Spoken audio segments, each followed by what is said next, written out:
In this episode of the Locked On NBA Big Board Podcast, we're going to talk about the top lead ball handlers in the 2025 NBA Draft. James ranks his top 5 lead ball handlers. So find out who's number 1.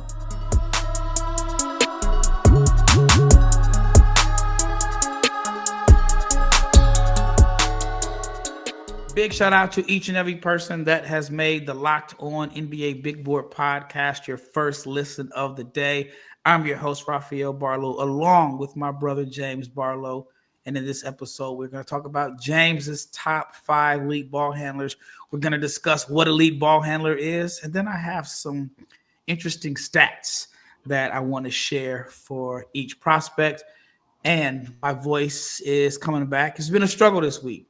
I'm at about 80%, no load management, but I might be on a minutes restriction as I did a podcast earlier today with Kristen Peak. When it got down to about the 30-minute mark in the podcast, I was struggling. I couldn't get in my mode. I felt like Mike Tyson and Jake Paul. Your voice was winded, man. Man, I just ran out of voice. Like maybe I felt more like Anthony Edwards in that series against the Mavs where he was out of gas late in the fourth quarter. All right, before we get started, this episode is brought to you by Game Time.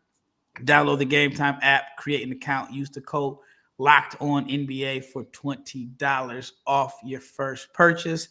And also check out the Locked On newsletter. Your favorite Locked On NBA podcast has a newsletter. It's at lockedondaily.com. It is for free. So sign up and you can get the Locked On newsletter in your inbox every morning, whatever team you support, whether it's Locked On, Lakers, Mavs, Bulls, Knicks, Suns, Hawks. Check it out, lockedondaily.com. And if you are not subscribed to the Locked On NBA Big Boy YouTube channel, please subscribe, like, share, comment, click the bell so you can be notified every time we drop an episode. We are your daily source for NBA draft content. We're coming at least 5 days per week at the minimum. I think we did like 27 episodes last month. So that was almost like every day except 3. And that was with a Thanksgiving break. So we are your source for NBA draft content. All right, James. First of all, before we get into the prospects, in your own words, what is a lead ball handler? Is a lead ball handler different from a point guard, in your opinion? Is it a playmaker? What is it? So you have point guard, got my hands up, right? You got point guard, and then there's like subsets of point guard. So you got your point guard, and the kind of point guard, are you a lead ball handler? Are you a pass first point guard, table setter? Shoot, even a 3-and-D point guard. I mean, we got those these days. Game manager? Is a game manager in that, or is that different? I think a game manager is going to fall under the table setter umbrella. And so, again, lead ball handler, I'm thinking Luka, Shai Gilgeous. You know, sometimes I score a lot. Sometimes I pass a lot.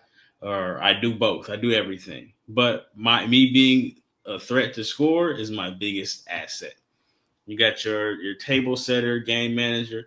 I mean, that's like a Tyus Jones right now, where, you know what? Hey, I'm going to get you 8 assists. I'm going to knock down these open shots. I can score a little bit, but, you know, that's what, to me, what the point guard of yesteryear has to be now. Got to be able to make open shots, got to be able to make plays. And then you got your 3-and-D point guards like Javon Carter. Davion Mitchell is a 3-and-D point guard right now. To me, low usage. You go out there, you go harass other teams' point guard, make open shots, but we're not really looking for you to make plays. All right, so in this list, you have Dylan Harper, number 1, Kasparas Jakucionis, 2, Jeremiah Fears, Egor Demin, and Boogie Fland. So with Harper, number 1, tell me why Harper is the number 1 lead ball handler in the 2025 draft, in your opinion. It's simple, Ralph. You can't keep him out the paint. He's getting to the basket at will. He's getting to the basket at will in college basketball, where the spacing is not going to be like NBA spacing. and he's finishing at the rim at an extremely high clip. And if he's not finishing, he's getting fouled. Is he the best passer in this draft? I don't think so, but he's a good enough playmaker, good enough passer because of how much pressure he's going to put on the rim and how much pressure he currently puts on the rim. I saw their last game against, I believe it was Penn State. They tried to hard hedge him because, again, you're trying to keep him out the paint. Hard hedge, you hit the roll man finishes the basket. Now, at the next level, those are going to have to be like skip passes. You're not going to get too many hard hedges in the NBA because guys are too good of shooters and that ball moves around. But him getting to the basket at will is going to put pressure on defenses. And I look at it like, I'm not saying he's the level of passer that they are, but you look at the reads, the wings that the Boston Celtics get to make every night because they play 5 out and because they're always putting pressure on the rim. For they should be putting pressure in. But like Jaylen Brown went from a negative assist guy to, okay, my guy can't stay in front of me, hit the corner guy. That comes from being able to score, and I feel like Dylan Harper is going to be able to make those plays and more at the next level. Here we're talking about Dylan Harper, 6'6", 215-pound freshman point guard from Rutgers. In my opinion, some may disagree with me, but that's okay. In my opinion, I think he has a legitimate shot to I agree be with you. the number 1 pick in the 2025 NBA draft. So I have some interesting numbers regarding Dylan Harper. He is shooting 70% at the rim. That is I wonder impressive. how many bigs are shooting 70% at the rim. The numbers that he is shooting at the rim, creating his own shot, is better than some low usage bigs that all they have to do is be play finishers. So that is impressive.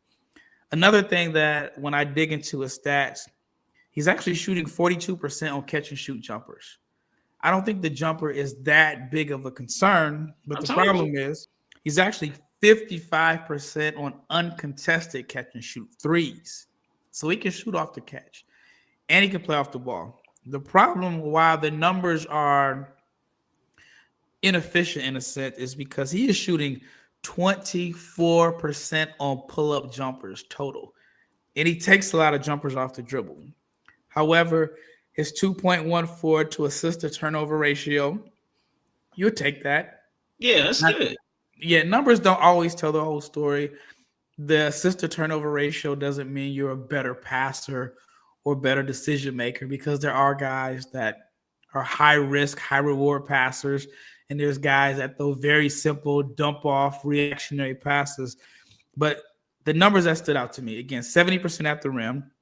He's making his threes off the catch, so he can play or off the ball. Sample size isn't great, but I think we're at, at least the first quarter of the season is almost done. If you break the season up into 4 quarters, the first quarter is done. But he does have a heavy reliance on pull-up jumpers, but he's only shooting 24% on pull-up jumpers, which kind of eliminates, at least right now, that he's an efficient 3-level scorer. He's a threat to score on 3 levels, but he's got to get the pull-up right. I think he's gonna be fine, man. I'm not worried about that. You're making catch and shoot jumpers. You're a very good free throw shooter. Unguarded numbers are good. The pull-up jumper numbers will be there. And you think that at the next level, he may not have to shoot as many. He need to shoot the pull-up, the three-pointers off the dribble and pick and roll, because they're going to wall off the paint. Especially, he's shooting 70% at the rim. And you figure that number is obviously going to go down at the NBA. But he still projects to be a very, very good finisher. I don't have concerns really about the shooting. I think the shooting talent is there. And I want to say almost most importantly, he can create his own shot. And because he's such a threat to get downhill, he'll hit you with a pullback, and the shots are going to be there. I think he's going to be a slam dunk. Well, when I look at his threes, according to these numbers, he's attempted 49 3-pointers. Okay. 30 of the 49 threes that he has attempted have been off the dribble, and he's shooting 26% on threes off the dribble. Hey man, that's the hardest shot. That's the difference sometimes between being an all-star and a superstar. But it's early. The catch and shoot numbers look good. Like I said, I think the jump shot off the dribble numbers will improve. I mean, everybody has to have something to improve on. These are the kids. So it's not like a major issue to me.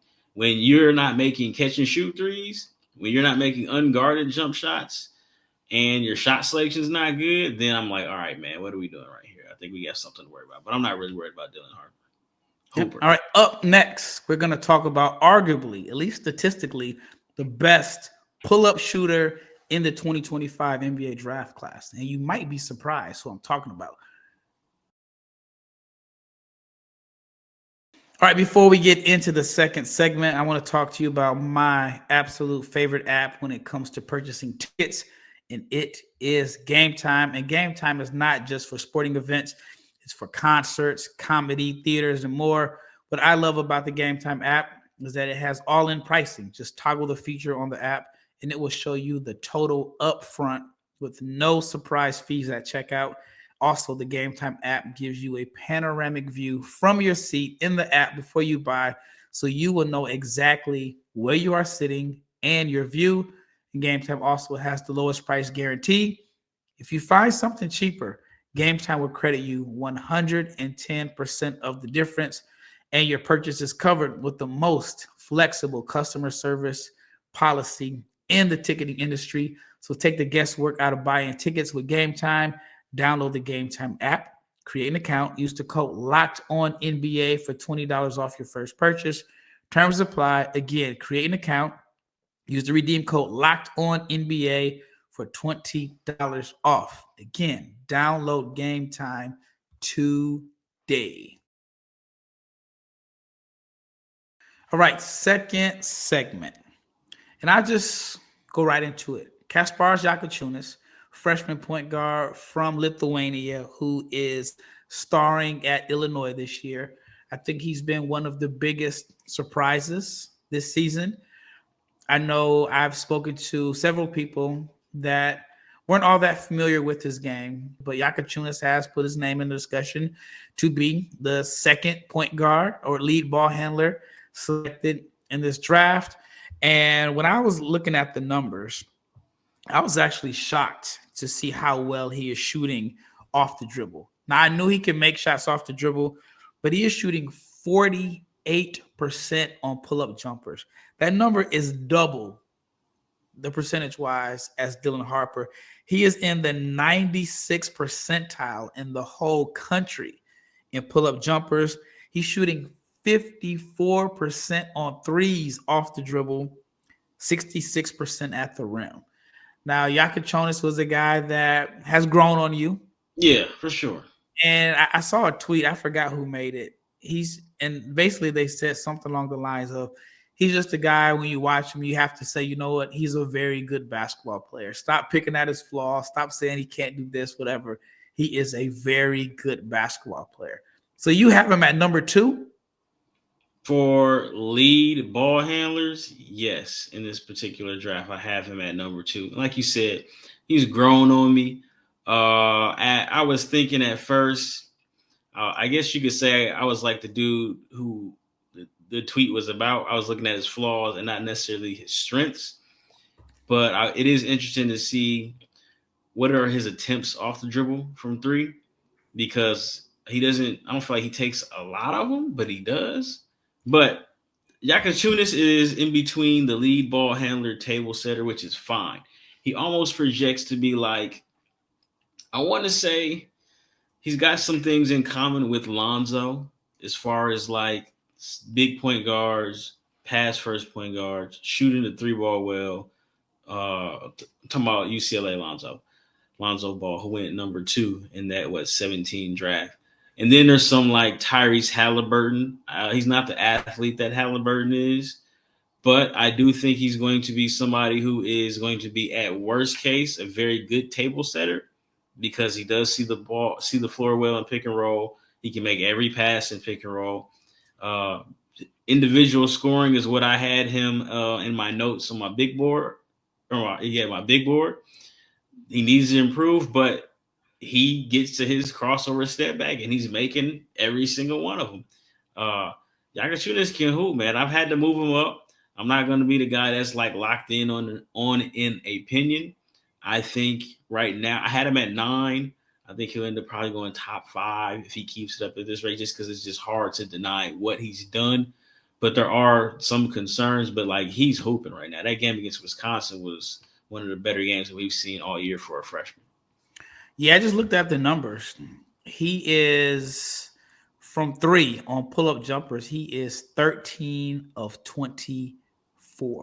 Jakucionis, he's somewhere to me in between like the Lonzo Ball, Tyrese Halliburton kind of point guard. I've seen some Twitter people throw out Luka. Man, I'm never comparing anybody to Luka. That's just strange to me because Luka's a one of one. But Jakucionis is hoop, man. He's undeniable right now. Number 2 lead ball handler for sure. See, here's the reason why the Lonzo Ball, Tyrese Halliburton comparisons are funny to me, because I thought Halliburton was Lonzo Ball, but I was not a Lonzo Ball fan. And I wasn't either. Out of college. I didn't like that Lonzo didn't put pressure on the rim. I thought he was very, very predictable. You knew step back 3. And only time I felt like Lonzo scored at the rim was when UCLA was throwing him backdoor lobs. I thought he was tricking people. I thought LeVar kind of boosted him up. Halliburton, I'll put it like this. I don't feel like I was wrong on my Halliburton assessment, but I feel like I was very wrong at the same time. My concerns with Halliburton were, I thought he doesn't get to the rim, doesn't get free throws, doesn't get to the foul line. I forgot. He still does it. But it was like 60 foul attempts in a season and a half. I know he missed some time with like a wrist injury. I don't know if I think it was his sophomore year. And I just felt like he didn't pressure the rim.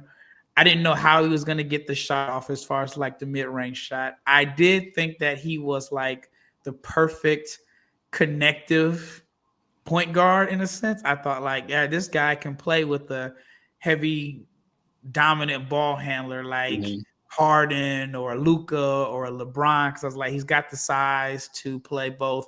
Actually thought he would have been perfect for Phoenix that year.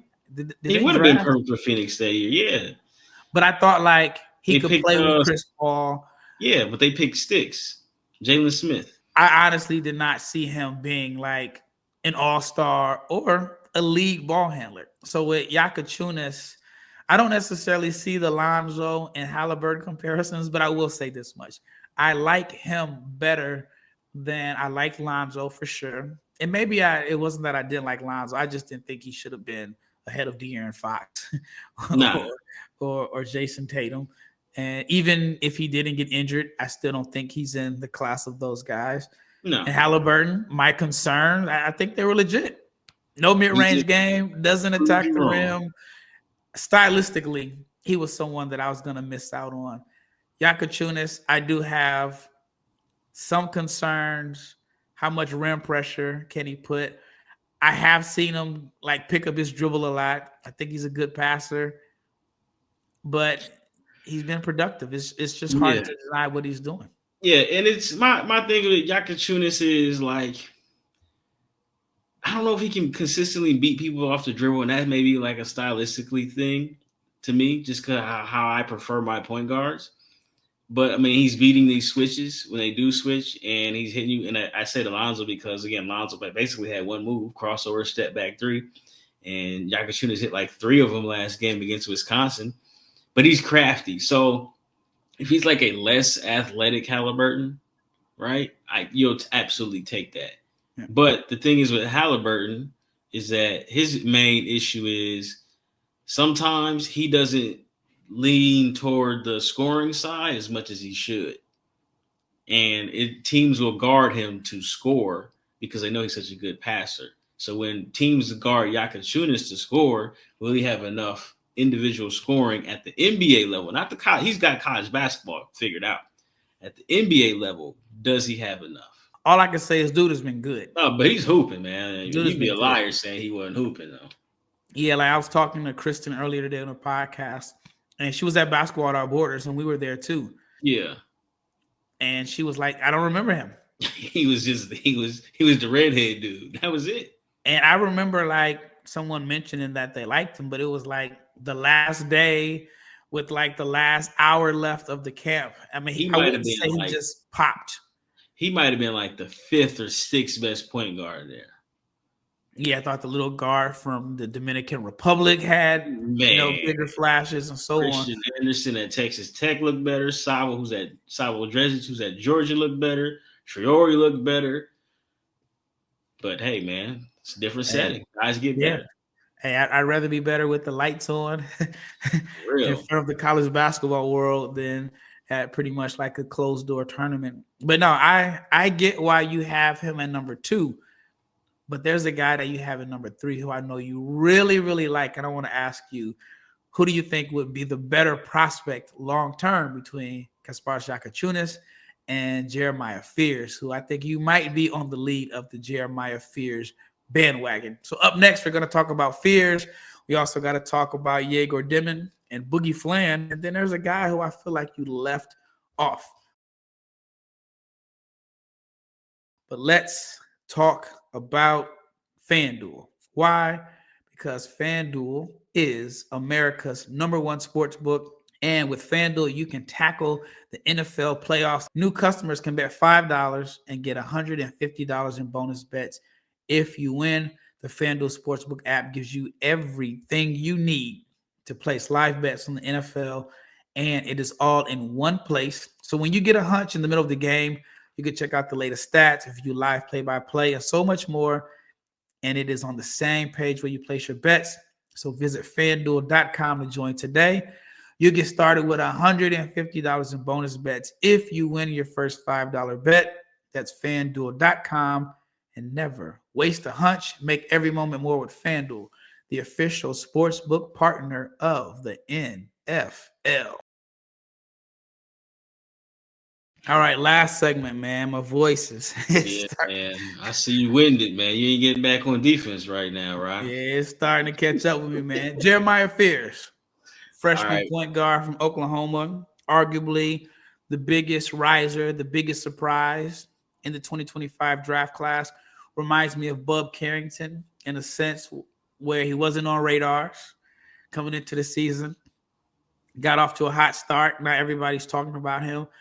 I want to see, can he maintain the buzz during the Big 12 season?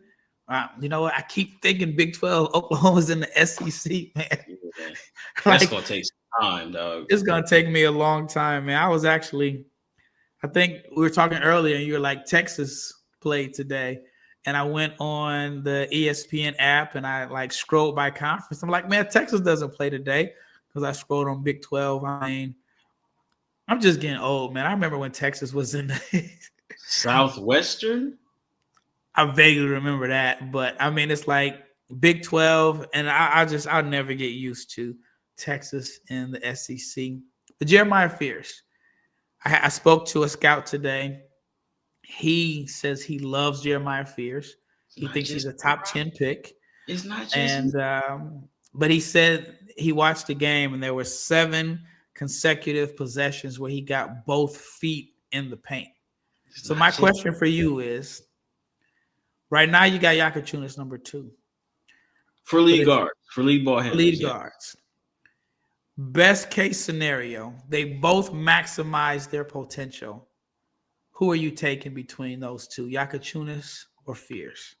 I think Fears has a higher ceiling than Jakucionis, based off of individual creativity, athleticism, speed, those traits that make guys very difficult to guard.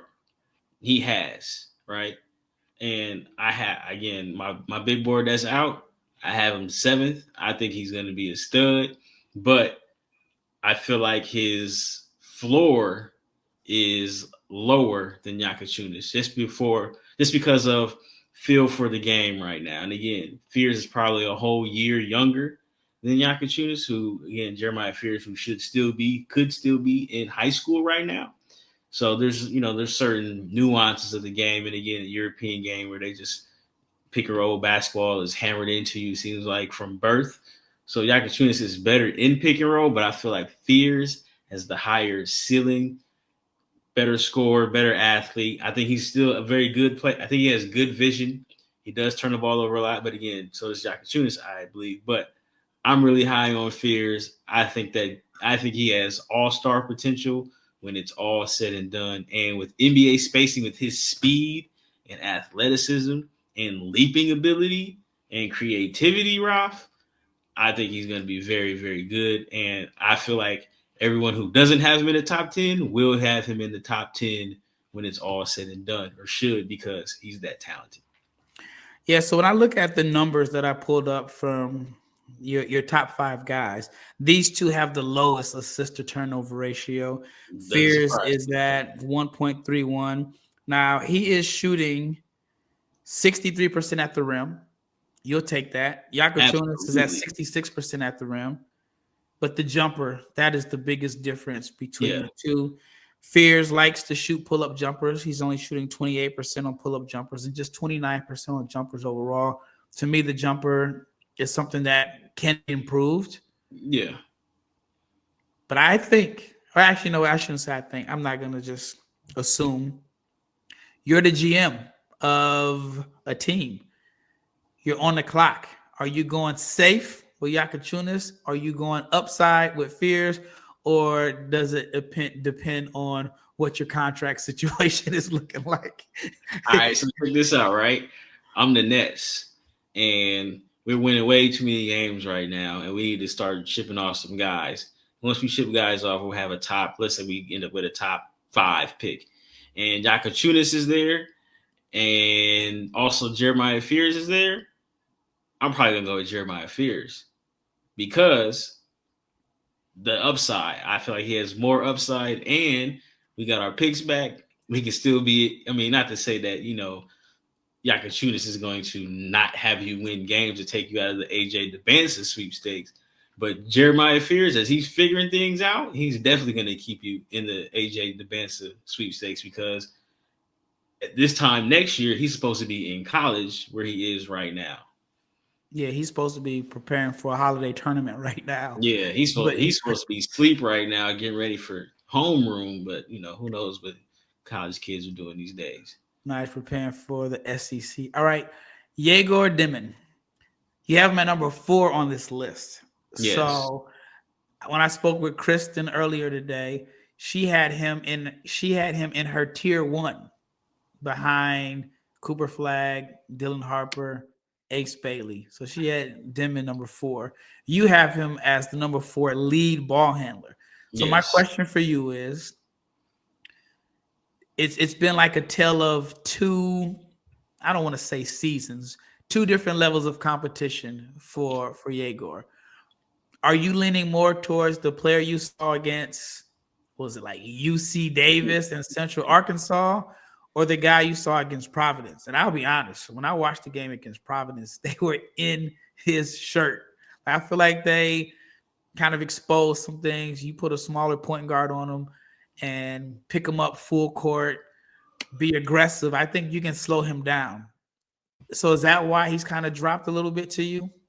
It's that game, but really the main thing is that in the games against the Power 5, Power 6, I don't know what it is, Raf. I think it's 5 in basketball, 4 in football because of the Big East. All right, so the power teams, he has not shot the ball well, but I still think he's getting good shots. So again, in my lead guard, I need you making shots.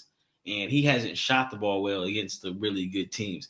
I do think putting a smaller guy on him is something that he's going to have to learn how to do because coming from Russia, coming from the European system, he hasn't seen the kind of athlete that he has seen recently, where they put the 6'3" dude on you who's 6'3", 210, who can move, and you can't move him, and he's sliding his feet.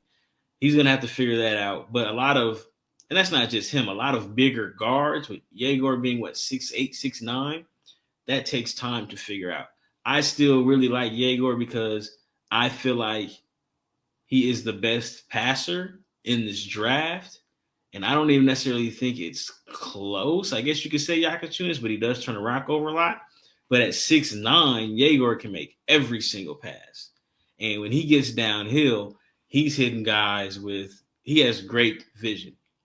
And that's why I still have him 4. I'm still high on him, even though guys are getting in his shorts, picking him up full court, and he picked up an injury. I think he's going to bounce back. I needed to see him making open shots because right now he's looking more like he's leaning in towards the table setter and not the lead guy because the scoring isn't what I would like it to be for.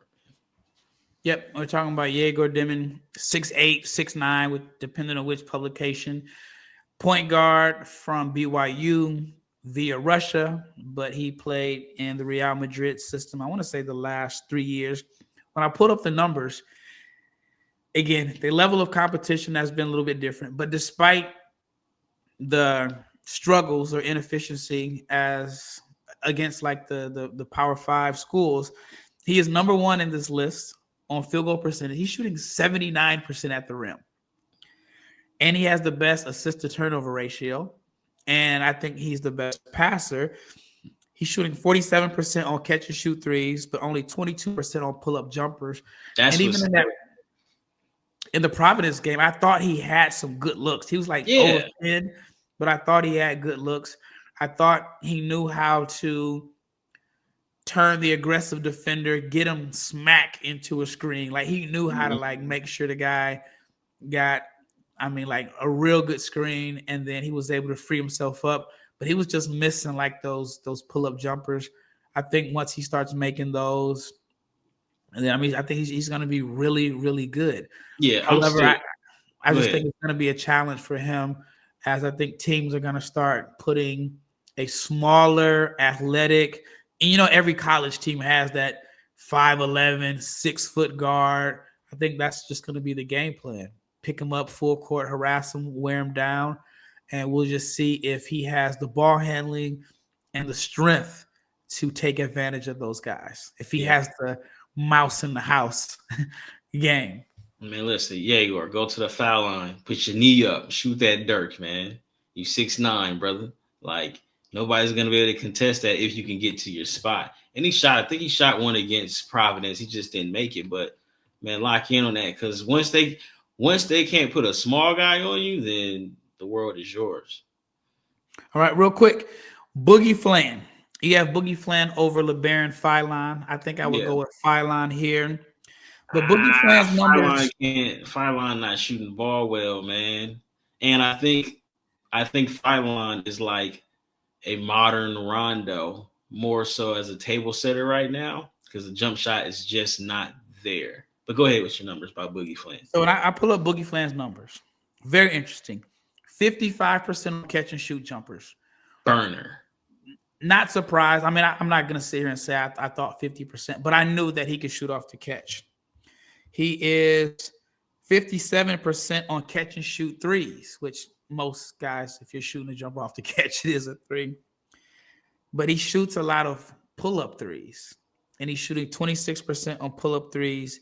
He's shooting 32% on pull-up jumpers.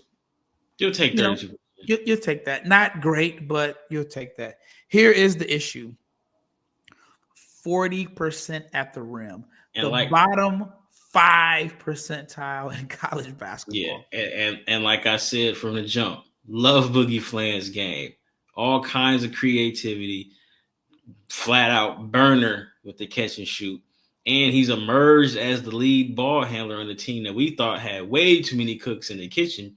But him finishing at the rim is going to be his biggest issue. And him being at 40-something% in college is only going to get tougher. But, that's where you got to rely on your floater. You got to be selective. Got to use a Steve Nash dribble, work the baseline, and find guys and then relocate because he can flat out shoot the ball. But that's why I have him 5th. Again, I think that playmaking, if we're talking about him and Philon, playmaking is about equal. But the biggest separator between those two, which is probably 5 and 6, is shooting the ball. And Boogie is darn near a great shooter right now. Yeah, and he has the second highest assist to turnover ratio out of this group. Again, not saying assist to turnover ratio means you're the better passer. I don't even know if it means you're the better decision maker, but he's the second highest out of this group. And I'm just concerned about the 40% at the rim. I wonder as we get into conference play, is the game plan going to be run him off the line? If you run him off the line, what is he going to do? Got to work that floater game, man. Have to. Got to work that floor. I mean, 40% at the rim is. Yeah, I and mean, you know what's crazy? My man Rob Dillingham hovered at like 50 last year, and it was, for me, it was always, man, finish is going to be tough for Rob. Finish is going to be tough. And you see in the NBA, it's tough for him. And if Boogie's a worse finisher at the rim right now, then imagine what it's going to look like next year. But again, he's got great touch, obviously, with the jump shot. He's going to have to pick and choose the floater, when to shoot the floater, and when to take these layups, because it's hard. And it's not because he's just not athletic. I think he's a good athlete, but he's 6'2". It's hard at 6'2". That's why I compare him to Mo Williams. Mo was not getting to that right. I compared him to Mo Williams. I told you that was the new Mo Williams, man. And Mo was 15 feet in, I'm making every single shot. Going baseline, I'm not looking to turn that corner unless that guy is on the other side of the box. If the guy's in the middle, I'm taking a 2-dribble pull up to the baseline and he perfected it. Well, that wraps up this episode of the Locked On NBA Big Board Podcast. If you are watching on YouTube, share with me or us your top 5 lead ball handlers in the 2025 NBA Draft. Also, check out the Locked On newsletter. It's at lockedondaily.com. But once again, it's Rafael and James. We are out of here.